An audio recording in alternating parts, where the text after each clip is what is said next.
Boa tarde a todos. Então, continuar falando sobre o conteúdo que a gente parou na aula passada, que é sobre o controle da intensidade do exercício, né? Só fazendo um breve resumo, né? Então, a intensidade, a gente queria que vocês me ajudassem aqui a lembrar quais são as formas que a gente pode utilizar para controle da intensidade do exercício no treinamento de força, né, na musculação. Aqui tem uma dica, né, que é uma das estratégias, que é através da escala de percepção subjetiva do esforço. Tá? Mas eu falei outras alternativas. Quem estava na aula aí lembra quais são as opções? Coloque aí no chat.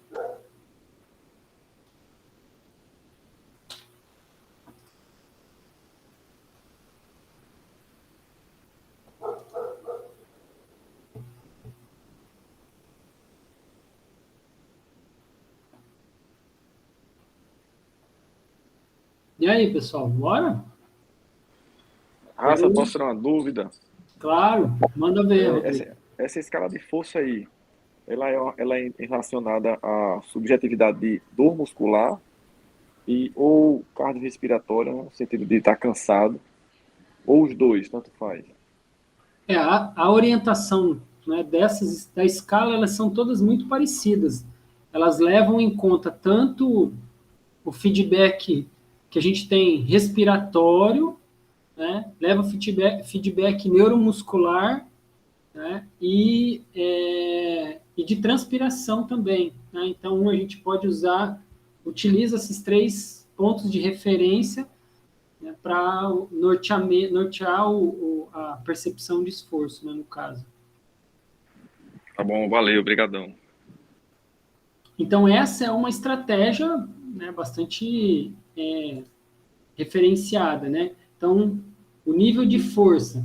Mas o que seria, então, eu poderia dizer o nível de força máximo, né? Então, ou seja, o Roberto falou nível de força, mas teria que ser o máximo. Então, eu posso prescrever o exercício com base num percentual do máximo. Como é corriqueiramente chamado o valor máximo encontrado dentro de num teste feito de musculação? Teste de repetição máxima? Exatamente. Teste de uma repetição máxima, né? Teste de Isso, uma repetição. Exatamente, Cláudio. Então, com isso, eu tenho um parâmetro. O parâmetro que é uma repetição máxima. Existem outras possibilidades. Uma outra é um número de repetições que vai até o máximo. Então, eu vou fazer uma carga específica, vou fazer o exercício até 10 repetições máximas. Ou seja, eu vou calcular uma carga da qual, ao chegar à 11ª repetição, eu não consigo fazer a 11ª. Então, essa é uma estratégia que também pode ser utilizada para monitorar a intensidade do exercício. Né? Então, é uma quantidade específica de repetições máximas. Pode falar, Cláudio. Professor, uma dúvida. No teste de um RM, por exemplo, ou nesse teste de repetição máxima que o senhor falou aí, para eu pegar o aluno e fazer um negócio desse, eu tenho que fazer tudo num dia? Eu tenho que fazer, um dia eu faço perna, no outro dia eu faço braço, no outro dia eu faço, tronco? Ou dá para fazer RM de um dia só? Ou não é aconselhável? É uma boa pergunta, Cláudio. Eu pretendo responder com bastante detalhes no próximo capítulo, né, da nossa disciplina, mas adianto que isso vai variar um pouco, mas seria adequado, pelo menos, você fazer um exercício de membro superior e um exercício de membro inferior. Tá? Isso seria o mínimo recomendado. Aí, se você quiser ter mais fidedignidade, encontrar um valor mais preciso, né, no teste para o seu aluno, aí o ideal seria que você não acumulasse um volume muito alto de testes no mesmo dia. Aí, mas eu já fiz 8 testes, viu, Cláudio? É porque eu ia perguntar o seguinte, na impossibilidade do aluno não conseguir fazer um teste RM por alguma limitação, tem algum outro teste além desse da percepção de esforço ou só tem esses dois? Tem outras possibilidades. Tá bom. Através de medidas estimadas. Então, você consegue... Eu vou mostrar para vocês como calcular esses valores, né, de forma estimada. Então, existe... Ok, obrigado. E é uma outra alternativa, mas é, por exemplo, baseado no teste de um RM, né? Então a gente identifica, né, vai estimar o valor de um RM da pessoa e depois a gente vai identificar a carga relacionada àquele percentual. Tá? O percentual que a gente tem interesse. Tá? Então, mas é interessante se a gente perceber que tem um RM, um número X, então eu posso... Zona de repetições máximas. Eu comentei com vocês ainda na aula sobre repetições de reserva, ou seja, o meu aluno vai fazer um número de repetições a qual ele percebe que ainda ele tem, sei lá, 2, 3 repetições antes de fadigar. Então, ele para antes dessa percepção. Então, também é uma outra técnica, né, de você utilizar para monitoramento de intensidade. E existem muitas outras formas, né? Por exemplo, a velocidade, né? Então, eu posso calcular com base na velocidade. Hoje tem aplicativos que você pode usar para monitorar a intensidade do exercício a partir da velocidade do movimento. Tá? Então, são outras possibilidades. Mas o que eu queria enfatizar para vocês aqui? Que a intensidade, ela é um aspecto muito importante no processo de prescrição do exercício no treinamento de força. E ela tem uma capacidade de modular o estresse, né, o estresse tensional, de uma maneira bastante proeminente. Tá? Então, essa que é a informação mais importante nesse momento. O que me leva a pensar que vocês precisam, de alguma maneira, monitorar isso. Tá? Eu vou mostrar para vocês, vou falar depois, quando a gente for fazer os testes lá de estimativa, né, o teste de um RM, estimativa e tudo mais, eu vou discutir com vocês como fazer isso na prática. Mas é relativamente simples, tá? Só para adiantando. Então, considerando isso, o que a gente tem que levar em conta, né? Já que já falei dos domínios, né? Leve, moderado e vigoroso, a gente sabe que, né, o nível de estresse provocado no nosso organismo é dose dependente. A gente sabe que exercícios de intensidades leves e moderadas também trazem benefícios para pessoas, principalmente quando elas estão descondicionadas, e que existe uma relação dose-resposta. O que significa a relação dose-resposta? Quanto maior a intensidade, mostrado na literatura que parece que tem algumas vantagens dependendo do tipo do foco que eu tiver. Tá? Então, vamos lá ver o que é isso. O Davi perguntou, a tolerância do aluno influencia muito a quantidade de testes que dá para fazer numa sessão também. Com certeza, Davi, com certeza. Porque pega, por exemplo, uma pessoa destreinada. Pô, destreinada você não faz nenhum sentido fazer um teste de um RM. Agora, se pega uma pessoa que já está treinando e tal, e já tem uma certa experiência com a técnica, né, aquela coisa toda, aí você vai ver, principalmente se está havendo um nível de fadiga, né, acumulado. Então, se ele tiver... É que se você acerta né, o teste, o número, né, uma repetição máxima dele em poucas tentativas, é ótimo, né? O problema é que, às vezes, a gente tem 5 tentativas, às vezes se acerta só na quinta. Então, isso acaba deixando o teste mais longo, mais cansativo, e tudo isso acaba precisando, então, você fazer mais sessões, o tamanho do esforço que ele faz para um único teste maior. Tá?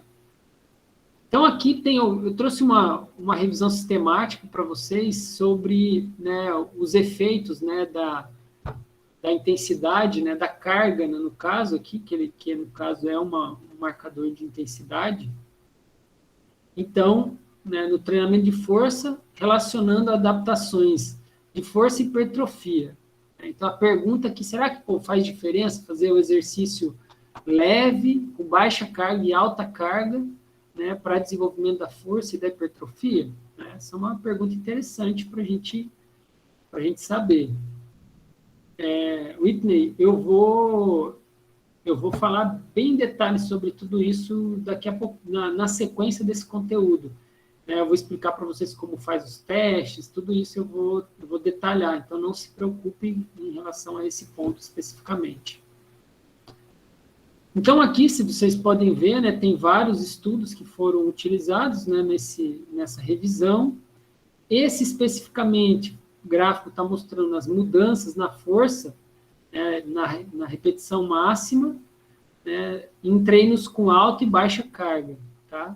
Então, é importante destacar que, assim, não é comparar a pessoa fazer com alta e baixa carga, mas sem levar em conta as outras variáveis. Porque vocês há de convir que se eu fizer a mesma estrutura de treino e eu não equalizar, por exemplo, o volume, então é natural que o que vai estar mudando aí é o volume. Se eu fizer com uma carga menor, eu vou ter também um volume menor. Né? Então, essas sessões, esses estudos, eles equalizam, eles adequam as variáveis do treino para ficarem equalizadas em relação a volume e só alteram a intensidade. Tá? Então, isso aí é uma coisa que tem que levar em conta. E aí eles mostram que nessa condição, mesmo fazendo tudo isso, esse diamantezinho aqui de baixo mostra uma média desses outros estudos aqui de cima, e ele indica favorável para maiores cargas de treinamento. Tá? Então, maiores cargas levariam a maiores mudanças na repetição máxima da pessoa, ou seja, a carga que ela conseguiria alcançar no teste de uma repetição máxima melhora quando você usa altas cargas comparado a baixas cargas. De novo, isso não significa dizer que uma carga mais baixa não repercute em benefícios positivos nesse sentido. Tá? E também cabe a gente observar, né, as amostras, né, e é possível que, de repente, numa amostra específica, esse resultado também não seja totalmente representativo. Em relação à força isométrica, né, então a gente tem alguma indicação também, né, de benefício a maiores cargas em relação a cargas mais baixas. O Flash perguntou aqui, com relação à velocidade na execução das repetições, rápida ou lenta, qual é a diferença? Vou falar para vocês sobre isso mais para frente. Aqui eu vou falar primeiro da intensidade, depois do volume, e aí eu vou falando das outras variáveis. A gente vai olhar uma por uma, tá, Flash? A ideia é detalhar isso. Tá? Sempre a lógica, Flash, é pensar assim, existe um impacto dessa modificação no aumento do estresse, né? E esse aumento do estresse, né, pode impactar positivamente no desenvolvimento de uma das características que, né, geralmente a gente quer desenvolver, né, seja força isométrica, hipertrofia, por aí vai. Tá? Então, mas eu vou mostrar para vocês os estudos, vou falar um pouco sobre isso mais à frente. E aqui na hipertrofia, olha, vejam só, né? A gente nota que o diamante ele está aqui, ó, no meio do risco aqui. E o que isso mostra? Mostra justamente uma indefinição, né? Ou seja, os estudos não são conclusivos para afirmar que maiores intensidades repercutem, né, em benefício quando a gente está falando de hipertrofia muscular. Então, e aí, né, cai por terra, né? Você vê que às vezes, né, a gente observa, né, no contexto prático, as pessoas, naturalmente, né, é um senso comum que paira que para hipertrofiar tem que fazer maior intensidade, a pessoa tem uma obsessão por maior carga, mais carga, mas não necessariamente isso impacta positivamente no desenvolvimento, né, da característica, às vezes, que ela está interessada.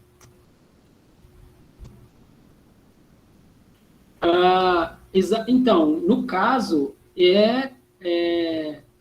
equalizado uma das formas de equalizar é essa, Márcio. Eu confesso a você que eu não me recordo dessa revisão se os estudos dela fizeram todos eles até a falha. Mas é uma estratégia bem comum de usar para equalizar, para fazer equalização e esse tipo de comparação. Bom, então, acho que a ideia geral aqui, existem muitos trabalhos nessa área, né, de diferentes intensidades, ver como que isso pode repercutir e tal. Então, eu trouxe para vocês uma visão geral, né, obviamente, a partir dessa revisão sistemática. Existem alguns trabalhos que apontam para vantagens, outros que apontam para desvantagens. Isso tem a ver com o grupo específico, mas o que tem se desenhado de uma maneira mais geral é que a intensidade por si só, ela não é um fator determinante especificamente para a hipertrofia, e sim que, vou mostrar a você que existem outras variáveis que têm um impacto mais relevante. Uma dúvida em relação à intensidade, gente? Questões aí?